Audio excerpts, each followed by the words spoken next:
Welcome to the Platform Podcast, where we talk to coaches, athletes, experts, and real people to learn about their approaches to training, nutrition, mindset, and much more.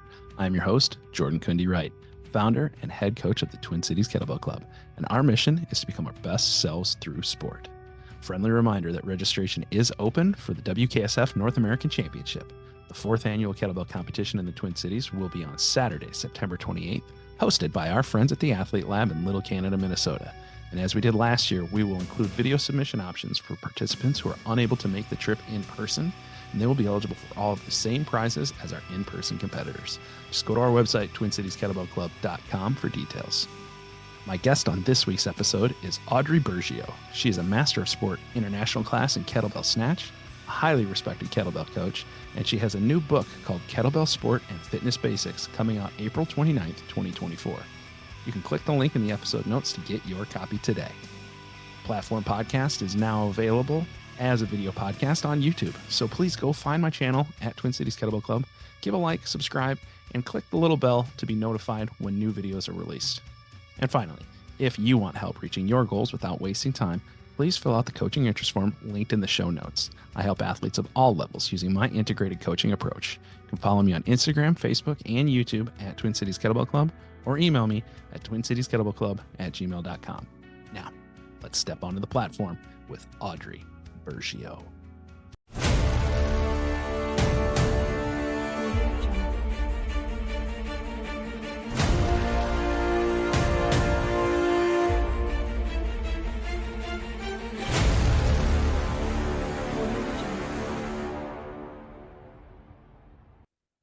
All right, welcome into this week's episode of the Platform Podcast. I'm your host, Jordan Kundi Wright, and it is my great honor and pleasure to have Audrey Burgio. She is a Master of Sport international class in not one, but two weight classes in Snatch and holds 2 American world records. She is also a coach and a active competitive athlete. Audrey, thank you. I combined your first and last name, Audrio. Thank you for coming on so much. Thank you for having me. I told you before we hit record that I am a big fan of yours. I've been following your videos for a long time, and thank you for going as nerdy as I like to go on the biomechanics of the details of Snatch in particular, but all sorts of lifts in general. So thank you for that. How long have you been lifting actively in kettlebell sport? Yeah, since 2013. That was my first competition 1 week after I figured out what kettlebell sport was. So wait, 1 week you're like, oh, there's this thing, and then you're like a week later, yeah, fuck it, let's just go for it. You got to tell this story. Yeah, so I wanted to learn more about kettlebells. So I found a class in Denver, and it was a weekend to learn about kettlebells. When I showed up, I assumed I was going to just be learning general fitness, but it ended up being kettlebell sport. And the following week, they were hosting a little competition, and it was actually a USAKL or IKLF bolt where you can switch hands as many times as you need or want and set it down. But it was also their Ironman, which is the 60 minutes. So you do 10 minutes of each lift with 10 minutes rest in between. So that was my first experience. And it just so happened that Dennis was there, and I was lifting next to him for all the sets. So that was fun. I have a very short, like 20-second video of my first competition ever, just right next to Dennis. Nice. So brand new lifter right next to like the world champion Cyborg from Russia. Yeah. Just going ham. How many total lifts did you do? All 6 lifts then? Yes. Okay, so for people that aren't familiar with Bolt, articulate what the 6 lifts are, because I think a lot of people are not super familiar with Bolt. So when you say 6 lifts, which 6 Yeah. lifts? So it's the 3 doubles and then the 3 singles. So it's double half snatch, long cycle, jerk, and then snatch, jerk, and long cycle. And you Might have did mixed up the order, but it's essentially doubles and singles of the three major lifts. Okay. But double half snatch, not double snatch, which is good because that Correct. double snatch is a just silly lift. We Yeah, won't exactly. we won't talk about that. We won't speak that into existence. I don't want double snatch to become a thing. That lift is Yeah. terrible. Double half snatch is hard enough with going Yeah. into rack position. How did you do it? Like I'm like blown away that like I thought I was crazy the first time I showed up for a competition, having signed up for triathlon, like just the traditional 10-minute double, doing triathlon. But apparently, you're even crazier than I am. So I don't know about that. The bolt is uh not very intimidating, right? Because you're like, oh, well, I can just set it down if I need to. I get to pick my weights. So for me, it was just a good opportunity to put everything I had learned the week before to the test. And I don't remember my result or anything. I do know I just used 8 kilos for all the lifts. And I had a really good time. you're still here. I mean, so 10 plus years later. So that's fantastic. I want to dive in a little bit more on Bolt because I don't think a lot of people are familiar with it. Like I'm pretty familiar with it, but you mentioned some of the rule differences. I think one of the things that does so well, like you just mentioned, is lowers the barrier of entry. It's not intimidating Mhm. because you're allowed to put the bells down. You're allowed to switch hands as often as you want on the single bell lifts. On all of them. Oh yeah, switch hands. Yeah. How is the scoring different? Because your guys' ranks are a little bit different than how a traditional table is set up. Yeah, exactly. So there are still weight classes, but you're judged or placed on volume, total volume lifted. So it's kind of fun because you get to play with the numbers and figure out what's the best place to be to get the most volume. Should I go faster and lighter, heavier and slower? And that's really fun because you kind of get to push yourself sometimes, and whether that's through pace or weight. Yeah, I that is one thing I've always found really interesting about the setup is like you said, it is there's a little bit of gamesmanship involved, and there's a little bit even just with yourself, even if you're not even thinking about anybody else on a platform next to you, right? But you're just thinking about like, okay, how do I perform best? Because like we were talking Mhm. before we started that like I'm a football player by nature, so I was used to going like 6 seconds as hard as I can, and then I get 15 seconds to recover. And then so coming into this sport, I did not have an aerobic base at all. So like the ability, but I was powerful and strong. So like the ability to go like, hey, I'm gonna do 28s and I'm gonna go fast, but I'm gonna put them down, and then I'm gonna go fast, and then I'm gonna put it like you could do that. You could Yes. like there's so many more nuances to it because you have the ability to think about what type of athlete are you right now, right? When you step onto the platform, if you're deconditioned a little bit from a cardio standpoint, but you're still powerful, like you could lean into that and try and really maximize your tonnage in that way. Or you're like, no, I can go for days on Hmm. these 212s. I can go for days at 24, at 24 RPM or 22 RPM, and you can just go, go, go, go, go. Is the weight for the overall champion, is it like tonnage divided by weight to get a coefficient? Um, it it's just the weight classes and then the volume. And And then then and then ranks are the- stay exactly within the based rank on classes. exactly. There's no like overall champion of the event that you're at who had like the best coefficient for anybody at the event. They Not yet. Not yet. Who Okay. knows? Maybe it will change. Okay, cool. That's very cool. And is that still your preferred, like, because you've competed outside of Bolt as well, I know. So what do you find to be your preferred? Do you really love the Bolt setup, or do you like the traditional setup now that you've done more of it? Or, what are your Yeah, preferences? I prefer GS, at least for Snatch. I don't really compete in the other lifts, like jerk and long cycle. I definitely train them occasionally, but Snatch is where I like to be because it just feels the best for my body. I don't get any like flare ups, or the recovery's a lot better for me. Seems like every time I start training jerks or long cycle pretty consistently, something gets a little irritated, and it's probably in conjunction with all my other training that I like to do.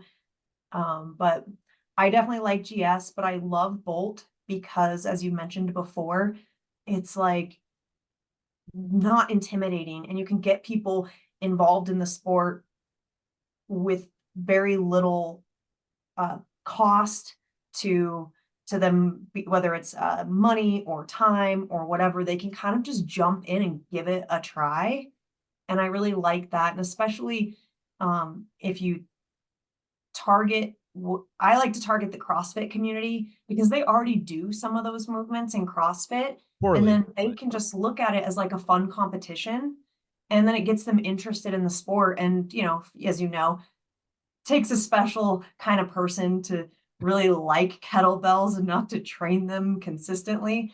But you get a few people interested, and it's just really fun. Yeah, I love it.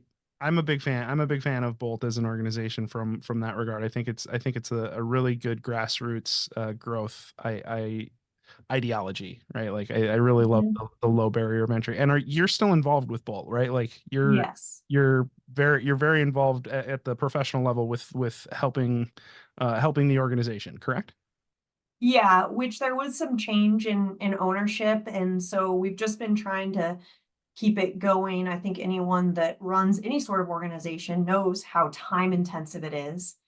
And we all have other full-time jobs and coaching. And so we're just trying to keep it going. And uh, our goal is going to be to do more online stuff, little challenges, things like that. So we're going to be hosting the jerk challenge for kettlebellevents.com in Right. August. So it's Excellent. just going to be 5 minutes of jerk and you can get a bolt ranking. So it'll be kind of fun. And single or double, right? Like pick your. Yeah, I think it's going to be single lifts.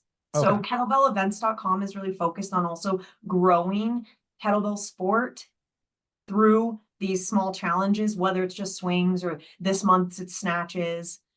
So it's just another way for people to get their hands or get involved in kettlebell sport in a Nice. very like non-intimidating way. Nice. Okay, so you had 1 week of education prior to jumping into your first competition. I'm assuming that you already had a pretty high baseline level of fitness. So like tell me a little bit about your origin story. Like how did you grow up? Like were you an athlete growing up? Like what led you to the point where you were like, yeah, I'm ready to I can just hop into this and do 60 minutes worth of weightlifting? Because that still sounds, I think to most normies probably a little crazy. I so I did gymnastics for a small amount of time when I was around 11 or so. I competed one season and then I ended up quitting. I didn't do anything athletic again until I was probably about 21. Wow. And yeah, I was more into like partying and didn't have like the most structured home life. So I kind of just did my own thing. And at that age, you definitely are going to take advantage of that. So till I was about 21, when I thought that I was looking a little fluffy, and I was like, I should probably do something about this. And I say that it's like obesity is pretty prominent in my family. So I just wanted to make sure that I wasn't following that same pathway.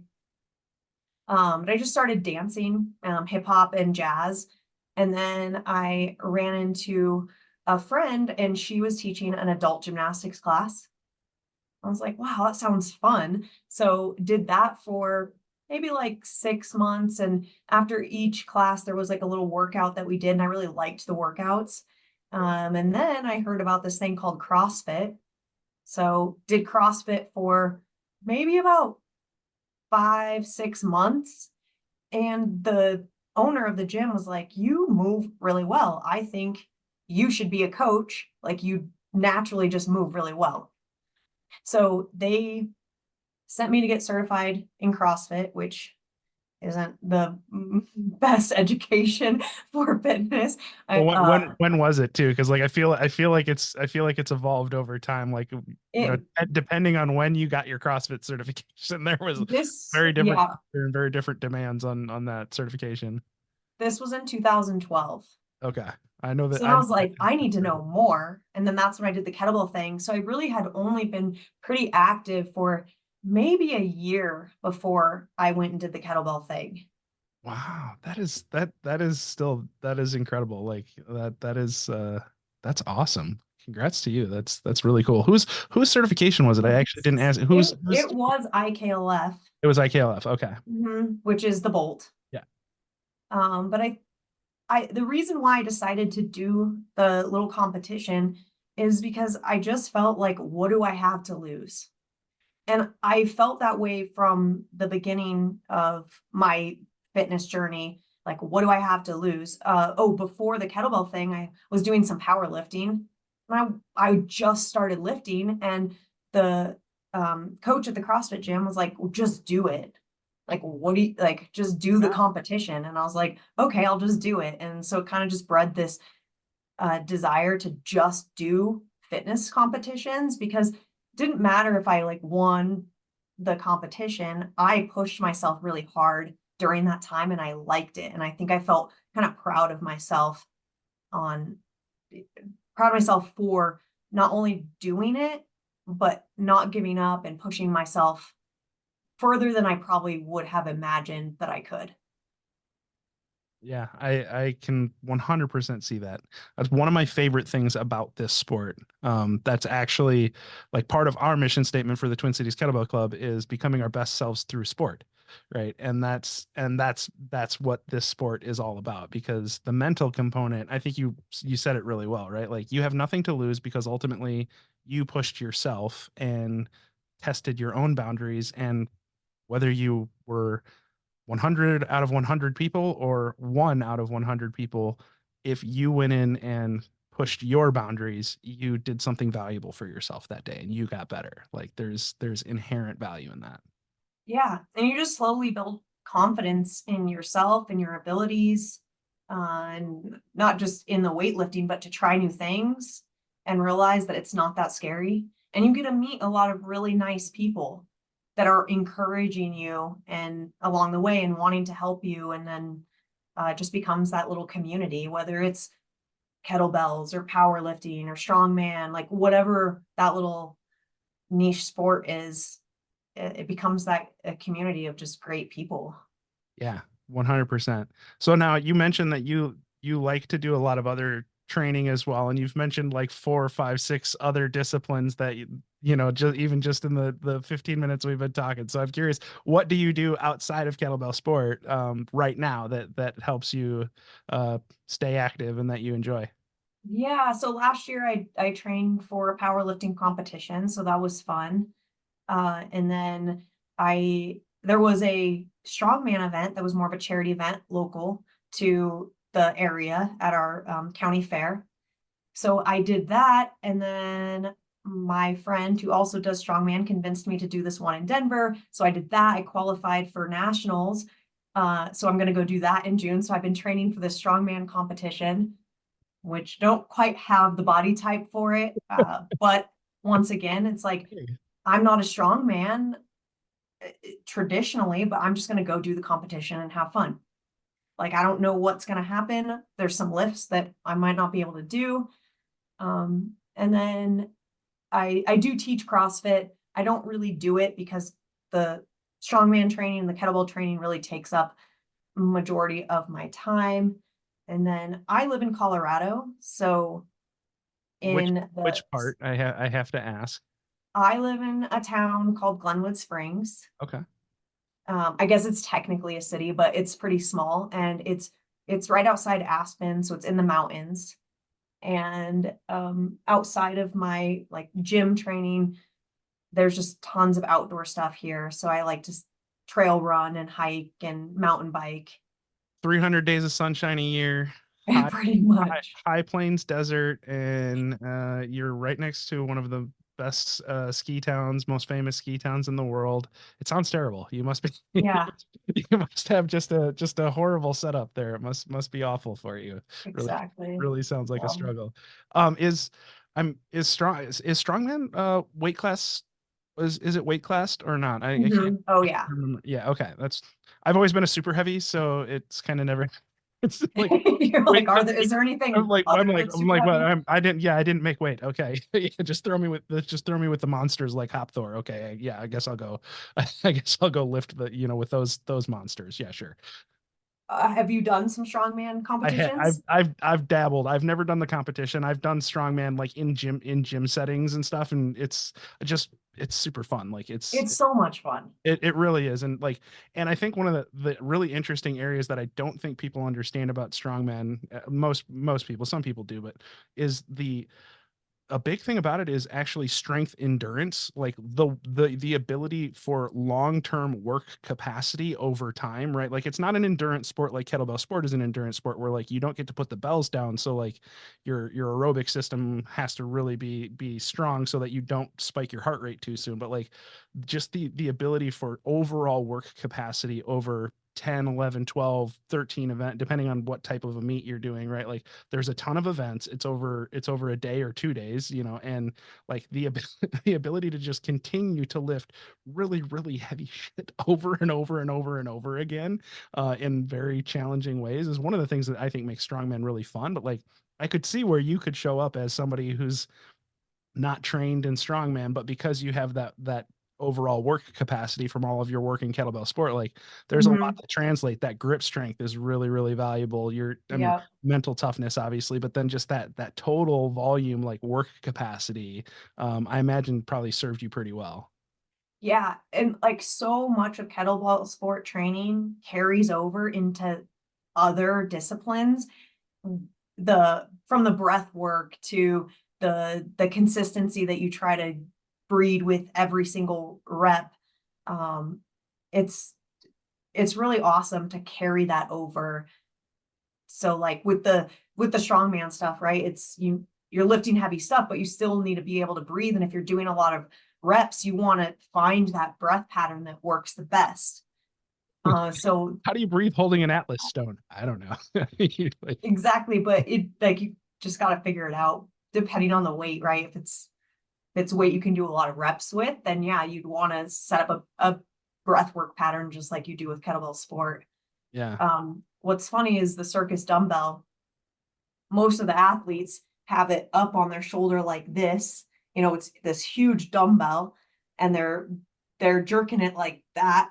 I can't do that. And so I basically just Racket. mirror a kettlebell jerk exactly. And I've got my arm really tight and it works for me. Yeah. I'm sure it's just people look at it and wonder what the heck I'm doing, but it works for me because that kettlebell has carried over and And so, great. it's interesting that you say that. So this is a little tangential, but you remember in the CrossFit games they had the alpaca, I think, where they were pushing the sled, and then they had to do long cycle with I think women had to do 24s and the men had to do 32s if I remember right. But Um, like, they're like pushing the sled for 100 meters and then they had to do like 10 reps of long cycle and et cetera, et cetera.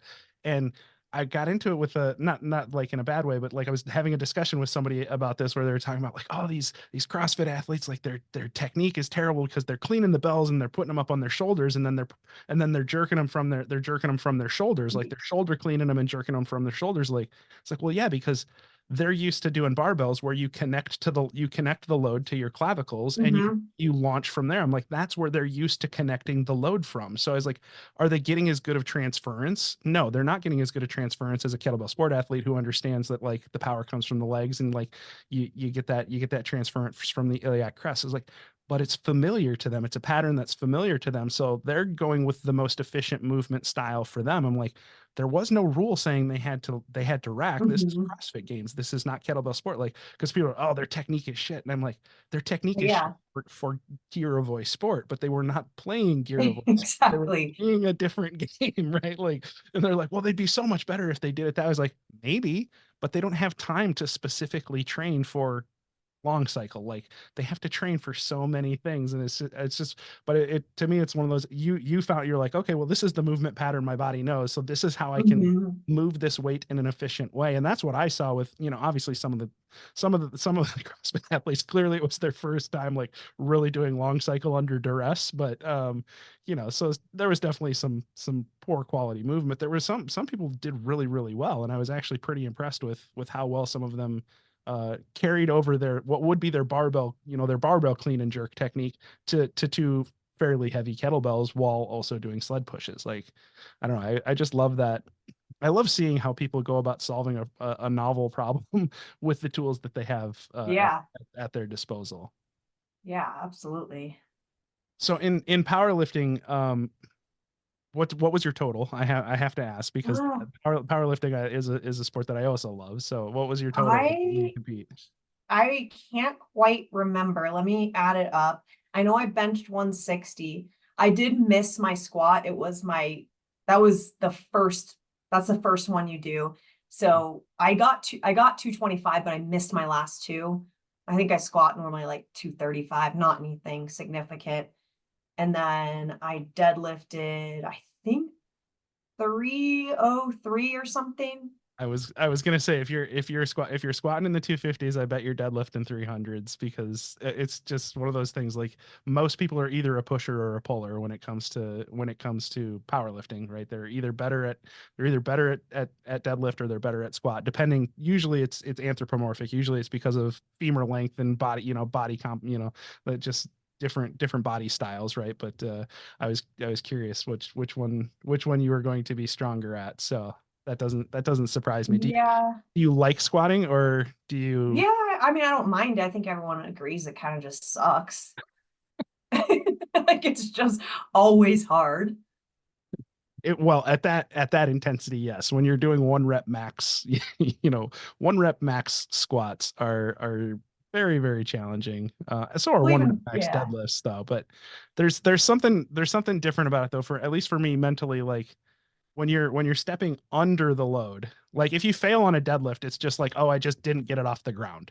Hmm. Right? But like squat requires a little bit of like, all right, I'm under this load, and Yeah. if I can't get it, back off the ground, like I've got to crash it, or I'm getting crushed, right? Like, so there's a little bit of that like mental commitment to it. Like, I don't know, there's just something about having that load like on your spine that you just know, like, okay, this is a shitload. What you do, like, even if it's relative, just relative to your body weight, like Yeah. feels it feels heavy. It feels really Hmm. heavy. So, are you gonna keep competing in multiple sports? Is that still the plan? Or Probably.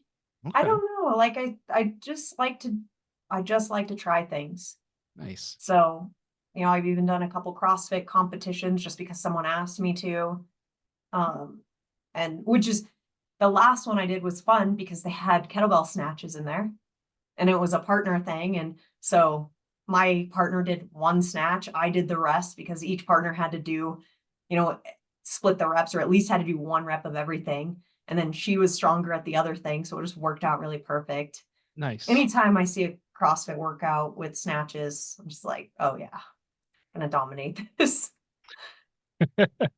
Yeah, snatch is kind of your thing. I mean, you're one of the foremost experts in snatch in the world, if not, at least in America for sure. But I would say in the world, because obviously you're a world record holder in 2 weight classes. So let's talk about that. American record. Oh, I'm sorry, American record holder. Thank you for I being honest and preferring. I think the world record for my weight class is like in the 200s. So just, give yourself a So, few weeks. Get, yeah, so what? few So more weeks, few more years, whatever. I'm such an asshole. I make that joke with my athletes a lot of times, where they're like, okay, well, so what do you think I was like, oh, you're doing great. You just need like, I don't know, like a few 100,000 more reps, and it's totally gonna be ingrained. You just give it like, 200,000-300,000 more reps. Exactly. Have you ever tried to calculate maybe like how many reps you've done over the years? I well, I'm not ashamed to say I probably have the spreadsheets to do the math. It would just be a data, it would just be a data munging expedition. But yeah, I, at one point I was actually like tracking my volume like year over year, like total number of Hmm. reps and total number of like my time. I stopped doing that, but I'm such a data nerd that I loved being able to see like, oh, last year I did 7,000 long cycle reps. I did 14, Yeah. whatever, like, and just being able to calculate how many workouts I did, how many reps I did, like, and having the data to but then I started obsessing on that stuff, and I was like, you're not going to linearly like progress as you also age. Like like at some point, like those things start to diverge a little bit. Well, yeah, there's that. And there is the point that you're not going to just progress forever. You're going to have, you know, peaks and troughs of your abilities or your training volume. I mean, hopefully you're slowly progressing, but you're not always going to be on your top game and get the most reps every single time you compete. Yeah, I think that's one of the things that you learn over time. I mean, people tell you that when you start, and you still like. I think until you experience it a little bit, we always want to believe that we're the exception to the we're the exception to the rule, or that we're going to. Oh no, I'm just gonna keep getting better. Once I conquer the 24s, then I'm just gonna move to the 28s, and then once I conquer the 28s, I'm gonna move to the 32s, and I'm just gonna go pro, right? That's that tends to be how we think it's going to happen, but that is rarely how it actually happens. But so what are your American records, and what are the weight classes that you hold them in? Yeah, so I've got 141 reps in the 58 kilo weight class, and then in the 63, 154, which I just did in February. I think February, Nice. earlier this year, which I weighed in at like 61 with my clothes on, So but so not you're that, probably like 59 kilos or 60 which kilos I just extra didn't feel body. like cutting any weight because Yeah. I've been trying to bulk a little bit for the strongman thing and stay at the upper end of that weight class. And then I just didn't feel like cutting weight at all. How tall are you? 5'4".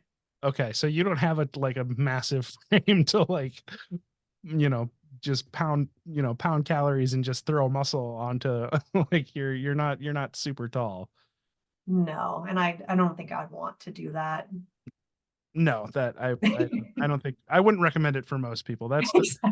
That's the challenging part, I think, both of both powerlifting and strongman is like mass moves mass, and so like there Mhm. is a little bit of like there is definitely a little bit of like it's probably not optimal for health and longevity like to pursue those for a long period of time, because you need to be heavier than is probably healthy to maintain for extended periods of time if you want to be competitive within Yeah. your classes.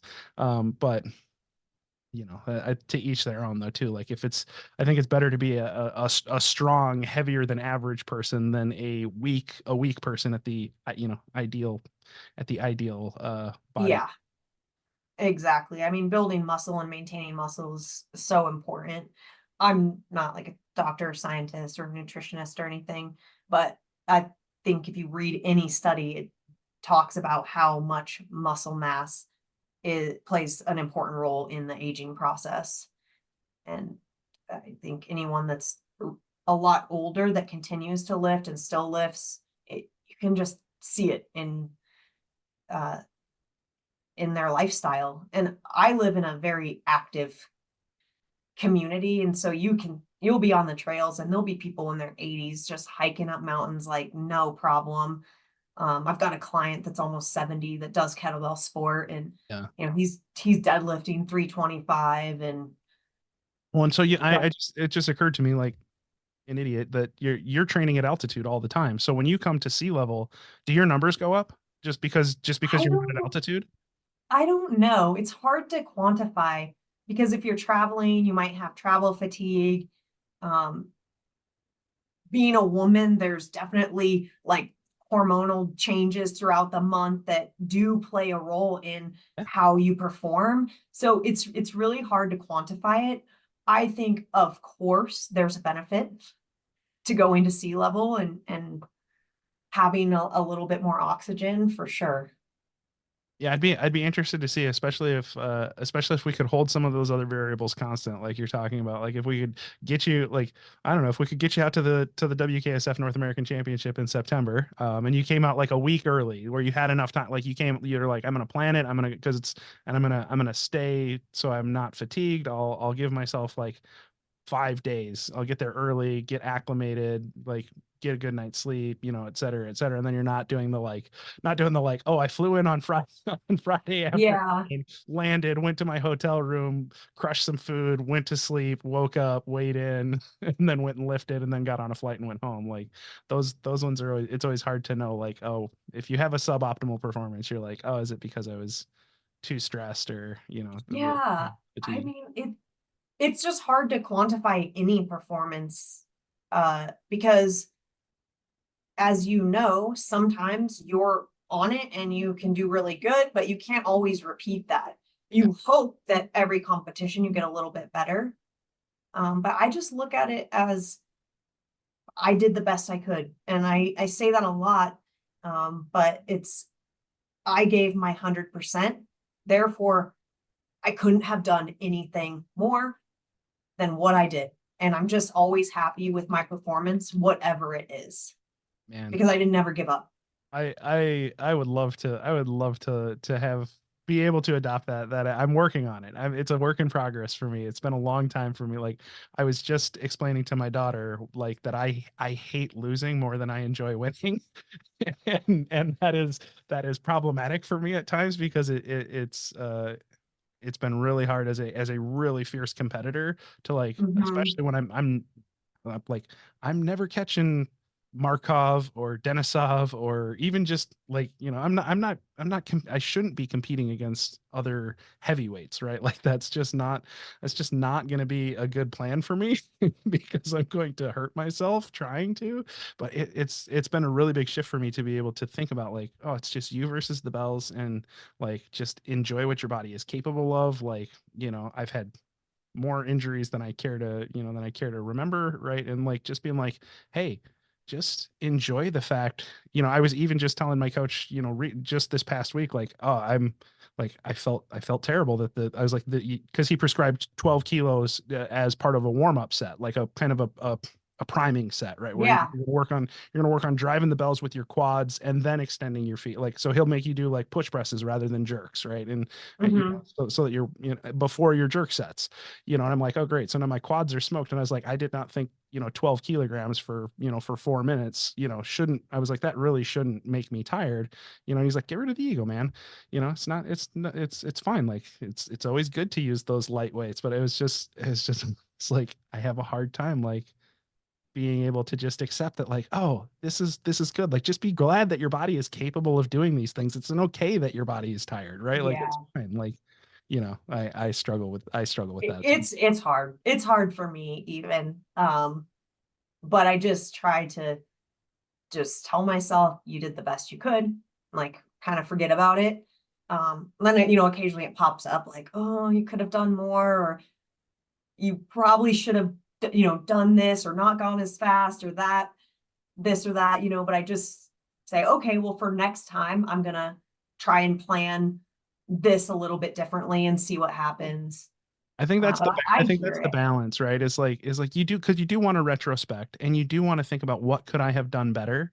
But it's like I've started taking the mantra of we win or we learn, right? Like Mhm. it was either a great set and we've got wins to celebrate, or we learned something and we've got something to celebrate because we learned, right? And like that, I'm trying to cultivate that mindset both in myself and in my athletes as well, because I think that's huge. Yeah, you have to reflect on your set, whether you won or, came in last.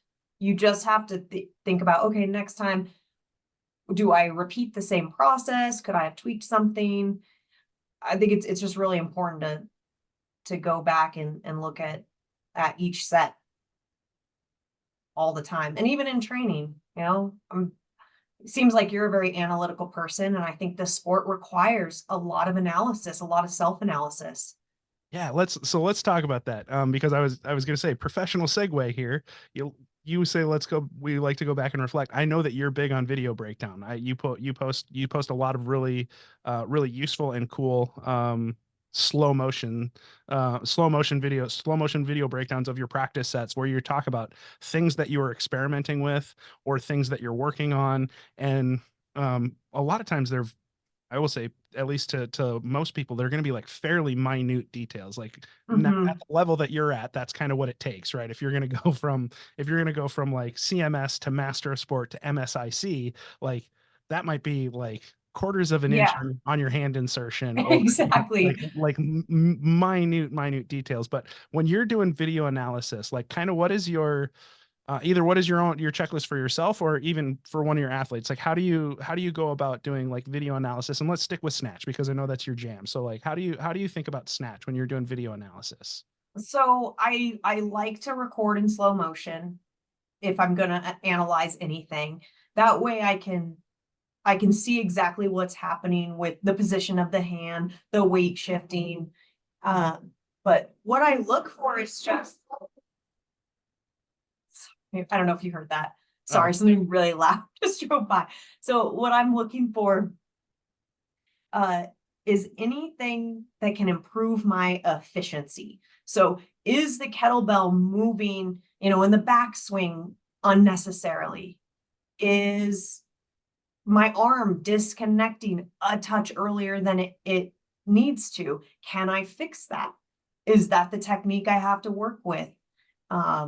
What's that overhead, position look like? Not just the arm by the ear, but what's the rest of my body doing? When I cast the bell, right? Is there room to make that a little bit faster? Or is it pulling my arm a little bit that I'm not really noticing when I'm in the middle of my set? So I just look for the smallest little things that I might not notice. And then I bring attention to those. And in my next set, I'm paying attention to it. So lately, I've been noticing that on my backswing, I can feel the kettlebell like twist just a little bit in the back. I never really felt that before until I saw it. mm. Once I noticed it, then I could feel it. And I was like, oh, well, that's one way that I'm going to be able to get a few more reps out because that's just less movement, right? Because it's all about being as efficient as possible. And in a lot of my training, I'm able to eliminate that. Not all the time yet, because you've got your habits, but it's just looking at the tiniest details and then bringing awareness to one of them for your next training set. You're gonna get it perfect. Just give it another couple 100,000 more reps. It'll be perfect. That's all. That's all. Exactly. So what are so for those of us that are nowhere near your level, what are the big rocks that like for new lifters? Because what you're talking about is, I mean, it's awesome and it's gold, especially for people that are pursuing like next level stuff. But for new lifters, like what are the big rocks that are kind of the fundamentals for Mhm. Snatch, right? Like what are you looking for? You get somebody that's relatively new, like maybe they've done one competition and they're like, okay, shit, I need a coach, right? Like what Yeah. are the things that you're looking for when you're doing video analysis for your athletes? Few things. So I think the pendulum swing is a must to master. And that's something that you should just practice with light weights or no weight. I'm a big proponent of mimicking the movement without a kettlebell. I've done that Just in line at the Home Depot and people look at me like I'm insane because that's crazy, but you know. you're like thinking about it really Yeah, hard, but I'm like, wait, oh, yeah. exactly. Doing Um, air jerks in the line, yeah. so the pendulum swing I think is really important. That lean back on the upswing. Mm, So working on leaning back yeah. with the whole body, and sometimes that takes someone else to kind of maybe grab the bell for the person so they can feel what it feels like to have this counterbalance of the bell without falling over, like how much force is actually required on the upswing. So leaning back into the heels, the pendulum swing. And then the other two things are the position of the kettlebell in your hand.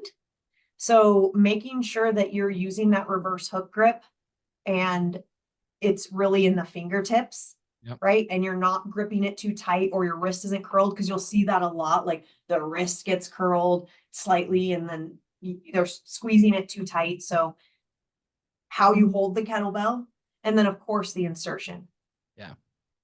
So making sure that that kettlebell's right along here, right along the wrist, if you're not watching the video, that Yeah, you've got that kind of heel, those that heel of the 3 points that of heel of the contact. hand where we do our heel strikes, right? If you're a martial artist, right, you learn those heel Yep. strikes, right? Like that process of the wrist there, that's where we want it landing every time if we can, right? Yeah, and even like Landing. barbell presses, right? Like that, you're pressing from this part of your hand, you're benching from that part of your hand. If you've got the bar back here when you're overhead pressing, like, into your fingers, or like these pads of your hands, it's not going to be an ideal pressing position. It's just not the most like strong position you can be in. So So it was pendulum swing, lean pendulum back, swing, lean back the body weight into the heels as the bell comes up, the right? counterbalance. Right, and then hand position, your hand position, so you've got that C grip is what I call it, the C grip, because I tell people I don't even give them the lock necessarily anymore, because I want people to get used to like doing just Yeah, catching it in I'll there. call it like a monkey grip. Yeah, exactly, right. I do like the lock, but I tell people like the most important thing is the C grip, or I sometimes call it the OK grip, right? Like, so make sure you're getting it in the crooks of the hand, and then insertion, Yeah, getting deep insertion. Like those are your four big fundamentals that you check for with new lifters, or I mean even experienced lifters. Like you can never yeah, go wrong checking those four big rocks.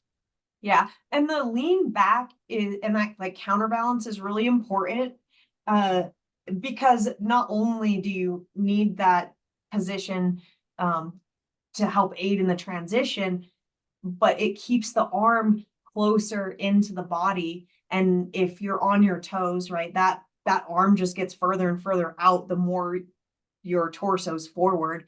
And then that's just not an ideal position for the insertion. Yeah, I'm gonna steal the lean back through the heels, because I talk about the counterbalance all the time in the lean back, and like I love doing what I call the low high and low high snatch, right? So we start with a low swing and then a high swing and then the full snatch, and it's just you lean back further the higher you want the bell to go. And I'm gonna add the cue of like lean back through your heels, because I'm trying to get people to feel that counterbalance, and that the weight going higher is just a product of you shifting your body weight back against the momentum of the bell more aggressively. And the more aggressively you lean back, the higher the bell's going to go, the faster the bell's going to go higher. Yeah, yeah. I love that. That is gold. That's great. That's great stuff. So I'm also curious, you mentioned dancing, and do you feel like snatch and dancing have a lot, like, is that the reason that snatch is like your favorite lift? Because it feels kind of like a dance with the weight when you think about it like that. Like it's Yeah. I think that's part of the reason it's like my most frustrating, just because it's so. You don't know how to dance. Oh no, I'm actually a very good dancer, thank you. But it's just I don't have any formal training in dancing, but it is a lot of fun. But it's so detailed. But the thing I love about it is when it's going well, it feels like a dance, because it's the flow, right? You get into the like, you get the rhythm, you're getting your body weight shift, you're getting your breath pattern, you're getting Mhm. your insertion, and it's just like you can almost get meditative with it, where it's just Oh, like absolutely. you just get in your groove. But then I'm also, because it's so nuanced, where it's like, oh, my fingers were off by Mm. 3/4 of an inch, or like one bad rep when you're doing heavy weights, like heavy, again, heavy is relative to what you normally do, but like if you're used to doing 24s and you're messing with the 28s or the 32s, and one bad rep and you're like, shit, I just tore my palm because I got sloppy on one rep, and I over gripped it, or I didn't fully pull my hand back on the catch, right? Like I let it catch my palm a little bit, and you're like, yeah, shit. Like I have that, I don't know, that it's like such a fickle mistress for me. Like I've never been able to get like snatch like totally dialed to where I've ever felt like it's my strongest lift. I think people just have the lifts that they prefer. Some people hate snatch. I don't like jerks. Like, I don't know. All Just right, my this body just interview's doesn't over. like I'm it. done. I'm out. Yeah. Don't you dare talk bad about jerk. No, I love all the lifts and hate them. I hate Yeah. various components about all of them as well. So, have you done any training cycles where you just like did anybody try and like be like, hey, your snatch numbers are fantastic. You should try biathlon because you could like be a champion in biathlon or Well, I've tried a few times to get my jerk numbers up. And like I said before, just something always gets a little irritated after several weeks of training. And then I just take a break and then just go back to Snatch. But I haven't formally competed in jerks or long cycle, but I have definitely done um quite a few little competitions or longer training sets with it. But I would really like to do biathlon at some point. I think But I when you have to bring my weights down. well, and I think you probably like it would have to be a mind like if you're like I'm going full in on I'm going to do biathlon. I think it would be one of those you have to make the decision of like okay, I'm going to set aside the volume that I'm acquiring from CrossFit or strongman or powerlift. It's like okay, I need to reserve most of my volume, my overhead volume in particular for my jerk my jerk volume, my pressing volume. I probably need to reserve my jerk volume for my kettlebell work and leave some of the other volume off to the side. Some people don't Yeah, do that though too, and that's totally valid. Like I'm always like, hey, it's your athletic career, it's your goals, it's your life, right? Like if exactly. if you're like you want to be snatch only for your entire life, awesome, cool. Like snatch until you're 100. Like you know, get after it. I was just curious because that's always I love jerk, and I'm always trying to convince my athletes to love jerk too. But I fail more often than I succeed. But every once in a while I get one. They're like, you know, oh yeah, jerk actually doesn't suck as bad as Yeah. I I thought. need to just do it. Just do biathlon and not worry about my result. I think there's that little bit of fear of failure. I mean, everyone doesn't like, no one wants to fail, Yeah. right? And so I feel like I just have never had adequate preparation. But I also always tell people, well, you're never going to feel ready. You just have to do it. All right. So I just need to take my own advice and just I do was gonna it say it sometimes. sounds like you just challenged yourself to do a full biathlon training cycle and go compete in a biathlon uh comp at some point, you know. Yeah, like I said before, it's like, what do you have to lose, right? Like, especially if you go in with really low expectations. Like, I'd be happy to get 10 reps, and then who knows what you might do. Yeah, there's no harm in giving it a go, right? Like, Exactly. all right, so I'm gonna ask you one more question, and it's the one that Okay. people it's the one that I love asking, especially coaches, and is if you could give somebody only one piece of advice, a brand new lifter that's coming into this sport, and you could give them only one piece of advice, what is your number one tip that you would give to a new lifter for them to be successful in kettlebell sport? Be patient and don't give up. That's two things. Well, be patient then. No, I love that. Be patient and don't give up. That we can do a conjunction. That's fine. Yeah, Why is that? right. It might take you 4 years to master your insertion, but along those 4 years, you're mastering all these other little things. You're learning so much about yourself, about the sport. You're committed to something. You're working really hard. The payoff is just exponential because every time that you stay committed to something through no like through the hardest parts of anything, and it's not just kettlebell sport, but once you achieve that small goal that you have, maybe it is just getting that insertion a little bit better, or maybe it's a rep goal.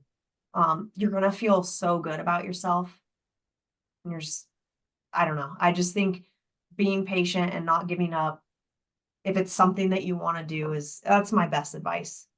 Love it. It's hard to beat someone who doesn't quit. Yeah. Love it. That's great. That's great advice. I love it. Well, Audrey, how do people follow you? How do they get at you if they want coaching on their snatch or anything else? How do they follow you on social media and see these awesome slow motion breakdown videos that I keep Yeah. referencing? Where do they follow you? How do they get in contact? So my Instagram is just at Audrey Burgio. And then I have a website that's linked in my bio or whatever. And that's exercisestrength.com. I did just release a book that's available for pre-order for the next Oh shit, until the I completely 29th. forgot to plug the book. Yeah, let's talk about the book. Yeah, Well, if you've got time, I've got time. Let's talk about the book real quick. So I got the book here. It's Kettlebell Sport and Fitness Basics. So it's definitely more of a basic guide, but it goes into kind of my ideas and methodologies for training. And then it breaks down each movement. I'll show a couple pages here. So things to look out for, and then other just exercises you can do. So I've got that background on with the kettlebell. There's a 24 session program, some bonus workouts, and then some like frequently asked questions. Nice. So it's available on your website, available on Amazon. Yep, where is it? exactly. Okay. Amazon, the link's in my bio on Instagram, but you can get on Amazon, and I'll put that link in the episode notes too. So people okay. can click on the episode notes if they want to get a copy of the book too. Yeah, thanks. So how long have you been working on that? Too long.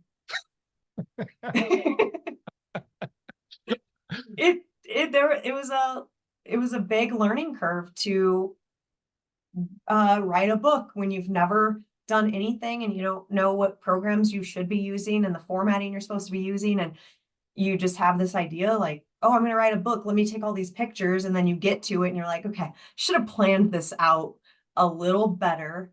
Like, I don't know, what size I wanted it to be, the margins, and exactly, I didn't think about any of that. So a lot of work had to be redone over and over. You went ready, fire, aim, and now it's in the world, right? Like how many inaction kills way more projects than lack of perfection, right? So like, just I love that you just did it and learned, and now it's out in the world. That's awesome. And in my eyes, it's not perfect. You're always going to be wanting to add more, write more, just like a work of art. People say they're like never done with it and you just have to stop.